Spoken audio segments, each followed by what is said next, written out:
Hi all, இன்றைக்கி நம்ம SKS கிச்சனில் வீடே மணக்கிற மாதிரியான ஒரு பீட்ரூட் பொரியல் பார்க்கலாம் வாங்க. அதுக்கு ஒரு கடாயில் எண்ணெய் ஊற்றிக்கோங்க, கடுகு போட்டுக்கோங்க.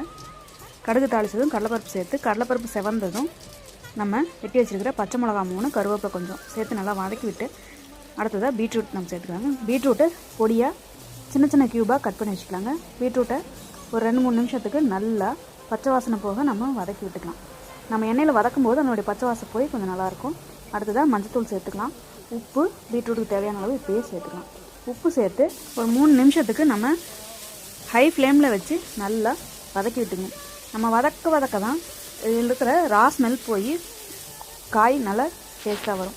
இப்போ இதுக்கு தேவையான அளவு தண்ணி சேர்த்துக்கலாம். நான் 300 கிராம் பீட்ரூட்டுக்கு 1/4 டம்ளர் தண்ணி சேர்த்துருக்கேன். இப்போ இதை நல்லா கிளறி விட்டு மூடி போட்டு ஒரு 10 நிமிஷம் போல் வேகட்டும். அதுக்குள்ளே நாம் ஒரு மிக்ஸி ஜாரில் 2 பத்தை தேங்காய், 4 பல் பூண்டு, ஜீரகம் 1/4 டீஸ்பூன், 2 வரமிளகாய் சேர்த்து நல்லா இந்த மாதிரி குறைன்னு அரைச்சி எடுத்துக்கலாம். இப்போ பாருங்கள், பீட்ரூட் நல்லா வெந்து வந்திருக்கு.